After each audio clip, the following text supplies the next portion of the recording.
नमस्ते दोस्तों, आपका हमारे YouTube चैनल नॉलेज स्टोरीज में स्वागत है। पिछले एपिसोड में आपने देखा कि कैसे मीरा एक अनाथालय की सादगी भरी दुनिया से निकलकर दिल्ली के आलीशान खन्ना पैलेस पहुंचती है, जहां उसे पता चलता है कि उसका पति आर्यन खन्ना उससे प्यार नहीं करता, बल्कि उसकी ऋषिकेश वाली पुश्तैनी जमीन हड़पना चाहता है। रात के अंधेरे में महल की तीसरी मंजिल से आती सिसकियों ने मीरा को डरा दिया है और सुबह होते ही आर्यन की प्रेमिका तारा की एंट्री ने उसके घावों पर नमक छिड़क दिया है। चलिए अब धारावाहिक के दूसरे एपिसोड की शुरुआत करते हैं। सुबह के 10 बज चुके थे। डाइनिंग टेबल पर खामोशी और तनाव का माहौल था। मीरा सबको नाश्ता परोस रही थी। उसके हाथ कांप रहे थे। कल रात की वो आवाजें और आर्यन की नफरत भरी बातें उसके दिमाग में हथौड़े की तरह बज रही थीं। तारा ने अपनी प्लेट आगे बढ़ाते हुए बड़े नखरे से कहा, ओह, ये पोहा तो बहुत ऑयली है।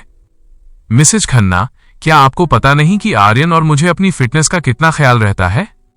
अनाथालय में शायद तुम्हें यही सब सिखाया गया है। दमयंती देवी ने चाय का घूंट भरते हुए कहा, तारा, इसे अभी शहर के तौर तरीके सीखने में वक्त लगेगा। मीरा, तुम किचन में जाओ और मेरे लिए बिना चीनी वाली कॉफी लेकर आओ। और हाँ, आज दोपहर को वकील साहब आ रहे हैं, तैयार रहना। मीरा ने धीरे से कहा, जी माँ जी। मीरा किचन की ओर बढ़ी, लेकिन उसका ध्यान सीढ़ियों की तरफ था। वो सोच रही थी कि आखिर उस तीसरी मंजिल पर कौन है और वो रागिनी कौन है जिसका जिक्र अखबार में था। किचन में पहुंचकर उसने देखा कि पुराना नौकर काका बर्तन साफ कर रहे थे। मीरा उनके पास गई और फुसफुसाते हुए पूछा, काका, कल रात आपने मुझे ऊपर जाने से रोका था। आप क्या छुपा रहे हैं? उस कमरे में कौन कैद है? काका के चेहरे पर हवाइयां उड़ने लगीं। उन्होंने इधर उधर देखा और डरी हुई आवाज में बोले, बहूजी, अपनी भलाई चाहती हैं तो ये सवाल मत कीजिए। इस महल की दीवारों के भी कान हैं। जो रागिनी बहू के साथ हुआ वो मैं आपके साथ होते नहीं देख सकता। मीरा ने काका का हाथ पकड़ा। रागिनी दीदी के साथ क्या हुआ था काका? क्या वो मर चुकी हैं? काका कुछ बोलने ही वाले थे कि तभी आर्यन की आवाज गूंजी, काका, गाड़ी साफ हुई या नहीं? काका डर के मारे वहां से भाग गए। आर्यन किचन के दरवाजे पर खड़ा मीरा को घूर रहा था। उसकी आंखों में वही पुरानी बेरुखी थी। दोपहर के 3 बज रहे थे। खन्ना पैलेस के स्टडी रूम में आर्यन, दमयंती देवी और एक वकील बैठे थे। मीरा को वहां बुलाया गया। मेज पर कुछ कानूनी दस्तावेज रखे थे। वकील ने कहा, मिसेज मीरा खन्ना, ये आपकी ऋषिकेश वाली जमीन के ट्रांसफर पेपर्स हैं। शादी के बाद अब इस जमीन का मालिकाना हक आर्यन जी के नाम होना है, जैसा कि वसीयत की एक शर्त थी। मीरा ने कागजातों को देखा। उसे अपने पिता की धुंधली सी याद आई। उसे याद आया कि अनाथालय के पंडित जी ने कहा था कि ये जमीन उन अनाथ बच्चों के भविष्य के लिए है। मीरा ने हिम्मत जुटाई और कहा, मैं इन कागजों पर दस्तखत नहीं करूंगी। कमरे में सन्नाटा छा गया। दमयंती देवी अपनी कुर्सी से उठ खड़ी हुई। क्या कहा तुमने? मीरा ने अपनी आवाज को मजबूत किया, ये जमीन उन बच्चों की अमानत है। मैं इसे किसी के ऐशो आराम के लिए नहीं बेच सकती। आर्यन ने एक कदम मीरा की तरफ बढ़ाया और उसके करीब आकर बोला, तुम्हें क्या लगा मीरा कि तुम यहां रानी बनकर रहोगी और हुक्म चलाओगी? तुम यहां सिर्फ इसलिए हो क्योंकि मुझे वो जमीन चाहिए। अगर तुमने दस्तखत नहीं किए तो याद रखना, उस अनाथालय को मिलने वाली सारी मदद आज ही रुक जाएगी। मैं एक फोन करूंगा और वो अनाथालय जमींदोज कर दिया जाएगा। मीरा की आंखों से आंसू बहने लगे। वो बेबस थी। एक तरफ उसके पिता की निशानी और उन बच्चों का भविष्य था, और दूसरी तरफ ये बेरहम खन्ना खानदान। शाम के 7 बज चुके थे। मीरा अपने कमरे में फूट फूट कर रो रही थी। तभी उसे फिर से वही अजीब सी खुशबू आई जो उस रात अनाथालय छोड़ते वक्त आई थी। उसे महसूस हुआ कि कोई उसे देख रहा है। वो झटके से उठी और कमरे से बाहर निकली। महल में लाइटें कम थीं। तारा और आर्यन कहीं बाहर पार्टी में गए थे। दमयंती देवी अपने कमरे में थीं।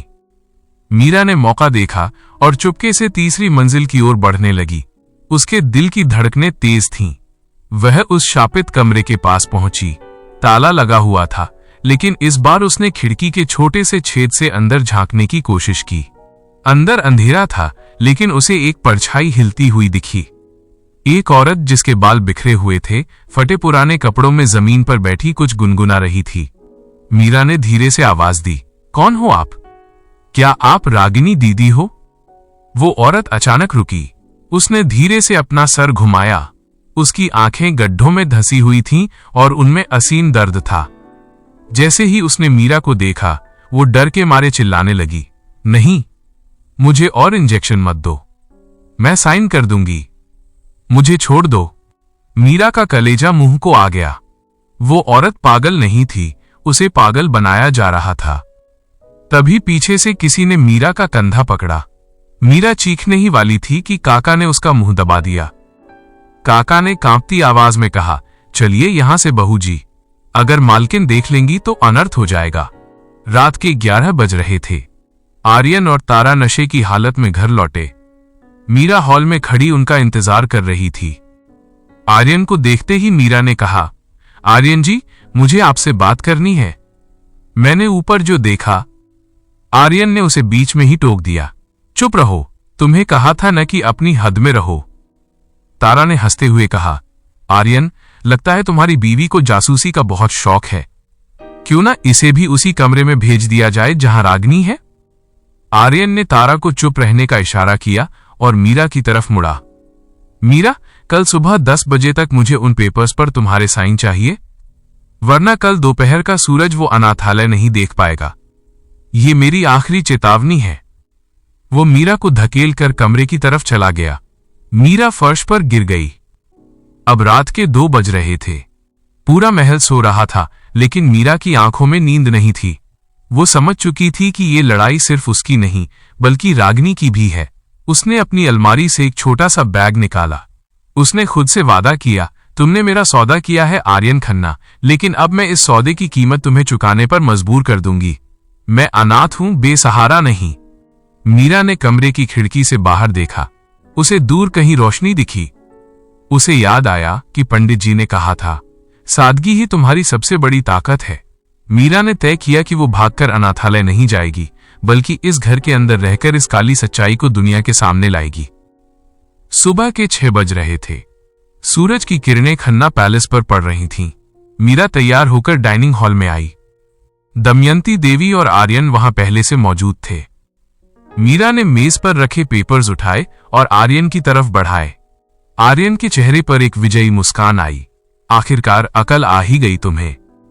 जैसे ही आर्यन ने पेन हाथ में लिया, मीरा ने कागजात वापस खींच लिए।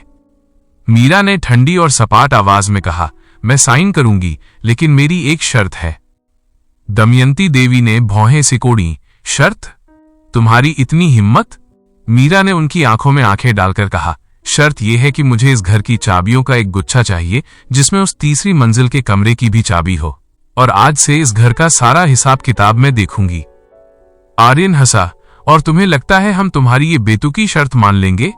मीरा ने एक पेन निकाला और कागज के एक कोने पर कुछ लिखा। उसने वो कागज आर्यन को दिखाया। उसे देखते ही आर्यन के चेहरे का रंग उड़ गया। उस पर लिखा था, मुझे पता है रागिनी कहाँ है और उसका वीडियो मेरे पास सुरक्षित है। हालांकि मीरा के पास कोई वीडियो नहीं था, वो सिर्फ दांव खेल रही थी।